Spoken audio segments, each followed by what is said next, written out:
ಎಲ್ಲರಿಗೂ ನಮಸ್ಕಾರ. ಸಬಿರುಚಿಗೆ ಸ್ವಾಗತ.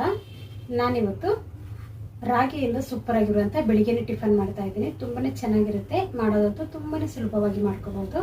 ಬನ್ನಿ ಈ ಒಂದು ರೆಸಿಪಿಯನ್ನು ಹೇಗೆ ಮಾಡೋದು ಅಂತ ನೋಡೋಣ. ಅದಕ್ಕಿಂತ ಮುಂಚೆ ನೀವು ನಮ್ಮ ಚಾನೆಲ್ಗೆ ಹೊಸಬರಾಗಿದ್ರೆ ಇವಾಗಲೇ ನೀವು ಸಬ್ಸ್ಕ್ರೈಬ್ ಮಾಡಿ, ಪಕ್ಕದಲ್ಲಿರುವ ಬೆಲ್ ಐಕಾನ್ ಕೂಡ ಪ್ರೆಸ್ ಮಾಡಿ. ಅದು ಹೇಗೆ ಮಾಡೋದು ಅಂತ ನೋಡೋಣ. ಮೊದಲಿದಾಗಿ ನಾನಿಲ್ಲಿ ಅಕ್ಕಿ ರವೆ ತಗೊಂಡಿದ್ದೀನಿ. 1 ಕಪ್ ಆಗುವಷ್ಟು ಅಕ್ಕಿ ರವೆ ತಗೊಂಡಿದ್ದೀನಿ. 1 ಕಪ್ ಆಗುವಷ್ಟು ರಾಗಿ ಹಿಟ್ಟು ತಗೊಂಡಿದ್ದೀನಿ. ಒಂದು ಚಿಕ್ಕ ಕಪ್ಪಲ್ಲಿ ತೆಂಗಿನ ತುರಿಯನ್ನು ತಗೊಂಡಿದ್ದೀನಿ.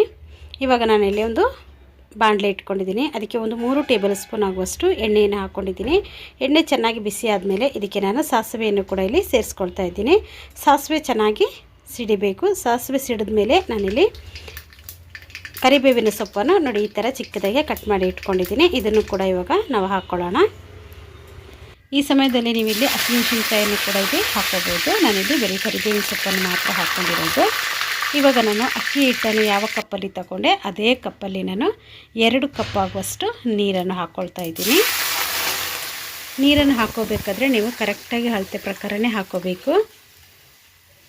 ಇವಾಗ ನಾನಿಲ್ಲಿ ರಾಗಿ ಹಿಟ್ಟು ಇದೇ ಕಪ್ಪಲ್ಲಿ ತಗೊಂಡಿದ್ದೀನಲ್ಲ ಅದೇ ಕಪ್ಪಲ್ಲಿ 2ರಷ್ಟು ನೀರನ್ನು ಹಾಕ್ಕೊಂಡ್ರೆ ಸಾಕು.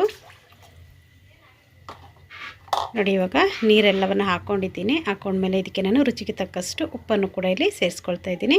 ತೆಂಗಿನ ತುರಿಯನ್ನು ಕೂಡ ಇಲ್ಲಿ ಹಾಕ್ಕೊಳ್ಳೋಣ. ಸೇರಿಸ್ಕೊಂಡು ಇದು ನೀರು ತಣ್ಣಗಿರುತ್ತೆ ನೋಡಿ, ತಕ್ಷಣವೇ ನೀವು ಇಲ್ಲಿ ರಾಗಿ ಹಿಟ್ಟನ್ನು ಸೇರಿಸ್ಕೋಬೇಕು. ತಣ್ಣಗೆ ನೀರಿರುವಾಗಲೇ ರಾಗಿ ಹಿಟ್ಟನ್ನು ಹಾಕ್ಕೊಂಡು ಇದು ಗಂಟಿಲ್ಲದ ರೀತಿಯಲ್ಲಿ ನೀವು ಇದನ್ನು ಚೆನ್ನಾಗಿ ಮಿಕ್ಸ್ ಮಾಡ್ಕೋಬೇಕು. ನೋಡಿ ಈ ಥರ ಚೆನ್ನಾಗಿ ಮಿಕ್ಸ್ ಮಾಡ್ಕೊಳ್ಳಿ. ಇದು ಸ್ವಲ್ಪ ತಿಕ್ಕಾಗುತ್ತೆ ನೋಡಿ, ಅಷ್ಟರವರೆಗೆ ನೀವು ಇದನ್ನು ಚೆನ್ನಾಗಿ ಮಿಕ್ಸ್ ಮಾಡ್ತಾನೆ ಇರಬೇಕು. ರಾಗಿ ಹಿಟ್ಟು ನೋಡಿ ಈ ಥರ ಈ ಒಂದು ಹದಕ್ಕೆ ಬಂದಾಗ ನಾವಿಲ್ಲಿ ಅಕ್ಕಿ ತರಿಯನ್ನು ಸೇರಿಸ್ಕೋಬೇಕು. ಈ ಥರ ಅಕ್ಕಿ ತರಿಯನ್ನು ಸೇರಿಸ್ಕೊಂಡಷ್ಟೇ ಗಂಟಿಲ್ಲದ ರೀತಿಯಲ್ಲಿ ಚೆನ್ನಾಗಿ ಮಿಕ್ಸ್ ಮಾಡ್ಕೊಳ್ಳಿ. ನೋಡಿ ಈ ಥರ ಚೆನ್ನಾಗಿ ಮಿಕ್ಸ್ ಮಾಡ್ಕೊಳ್ತಾ ಇದ್ದೀನಿ ನೋಡಿ. ಇವಾಗ ಉರಿಯನ್ನು ನೀವು ಜಾಸ್ತಿ ಇಟ್ಕೊಂಡು ನೀವು ಇದನ್ನು ಮಿಕ್ಸ್ ಮಾಡ್ಕೋಬೇಕು. ಆವಾಗ ನೀರು ಕೂಡ ಚೆನ್ನಾಗಿ ಬೇಗನೆ ಇಂಬರುತ್ತೆ. ನೋಡಿಲಿ ಈ ಥರ ಚೆನ್ನಾಗಿ ನೀರೆಲ್ಲ ಇಂಬರ್ತಾ ಇದೆ ನೋಡಿ.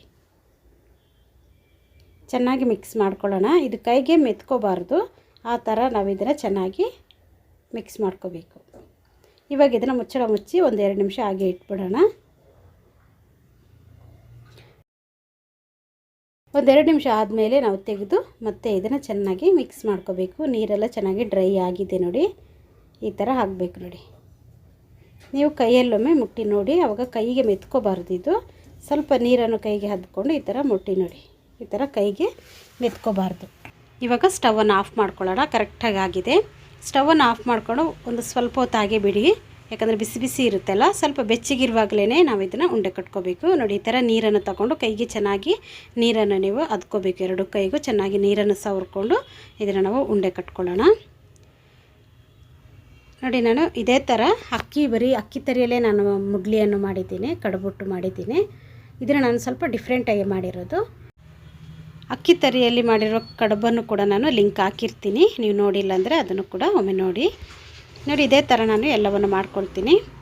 ಈ ಒಂದು ರೆಸಿಪಿಗೆ ಚಟ್ನಿಯಲ್ಲಿ ತಿಂದರೆ ತುಂಬಾ ಚೆನ್ನಾಗಿರುತ್ತೆ. ಚಿಕನ್ ಸಾರು ಅದ್ರ ಜೊತೆಗೂ ತುಂಬಾ ಚೆನ್ನಾಗಿರುತ್ತೆ. ನೀವು ಕೂಡ ಇದನ್ನೊಮ್ಮೆ ಟ್ರೈ ಮಾಡಿ ನೋಡಿ. ಇದೇ ಥರ ನಾನು ಎಲ್ಲವನ್ನು ಮಾಡಿ ರೆಡಿ ಮಾಡಿ ಇಟ್ಕೊಳ್ತೀನಿ. ಇವಾಗ ನಾನು ಇಲ್ಲೊಂದು ಇಡ್ಲಿ ಪಾತ್ರೆಯನ್ನು ತಗೊಂಡಿದ್ದೀನಿ. ಅದಕ್ಕೆ ನಾನು ನೀರನ್ನು ಹಾಕ್ಕೊಂಡು ನೀರನ್ನು ಮೊದಲೇ ನಾನು ಬಿಸಿ ಮಾಡಿ ಇಟ್ಕೊಂಡಿದ್ದೀನಿ. ಇವಾಗ ಈ ಉಂಡೆಗಳನ್ನೆಲ್ಲ ಹಾಕ್ಕೊಳ್ಳೋಣ. ನೋಡಿ ಹಾಕ್ಕೊಂಡಿದ್ದೀನಿ. ಇದನ್ನು ನಾವು ಜಾಸ್ತಿ ಹೊತ್ತು ಬೇಯಿಸೋದು ಬೇಡ, ಯಾಕೆಂದರೆ ನಾವು ಮೊದಲೇ ಇದನ್ನು ಒಂದು 3/4 ಭಾಗದಷ್ಟು ಬೇಯಿಸಿದ್ದೀವಲ್ಲ, ಅದರಿಂದ ಇದೊಂದು 1/4 ಗಂಟೆ ಬೆಂದರೆ ಸಾಕು. ಇವಾಗ ಬೇಯಲಿಕ್ಕೆ ಇಟ್ಬಿಡೋಣ. ಇವಾಗ ನೋಡಿ ಒಂದು 1/4 ಗಂಟೆ ಚೆನ್ನಾಗಿ ಇದನ್ನು ಬೇಯಿಸ್ಕೊಂಡಿದ್ದೀನಿ. ಹೆಲ್ದಿಯಾಗಿರುವಂಥ ಬ್ರೇಕ್ಫಾಸ್ಟ್ ಇಲ್ಲಿ ರೆಡಿಯಾಗಿದೆ ನೋಡಿ. ಇವಾಗ ಇದನ್ನು ಟೇಸ್ಟ್ ಮಾಡೋಣ. ನೋಡಿ ಇಲ್ಲಿ ನಮ್ಮದು ರೆಸಿಪಿಲಿ ರೆಡಿಯಾಗಿದೆ. ಈ ಮುಡ್ಲಿಯನ್ನು ತಿಂದು ನಾನು ಹೇಗಿದೆ ಅಂತ ಹೇಳ್ತೀನಿ. ತುಂಬಾ ಚೆನ್ನಾಗಿ ಬಂದಿದೆ. ಈ ಥರ ಕೈಯಲ್ಲಿ ಮುಡ್ಕೊಂಡು ಒಂದು ಪೀಸ್ ತಗೊಂಡು ಚಟ್ನಿಯಲ್ಲಿ ಚೆನ್ನಾಗಿ ಈ ಥರ ಹತ್ಕೋಬೇಕು. ತುಂಬಾ ಚೆನ್ನಾಗಿದೆ. ನೀವು ಕೂಡ ಇದನ್ನ ಟ್ರೈ ಮಾಡಿ.